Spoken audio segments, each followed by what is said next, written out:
Neredesin bilmiyorum, seni çok özlüyorum.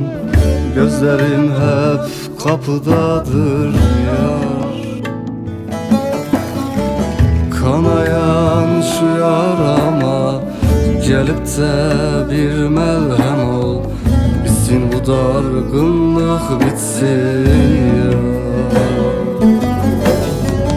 Kanayan şu yarama gelip de bir melhem ol. Bitsin bu dargınlık, bitsin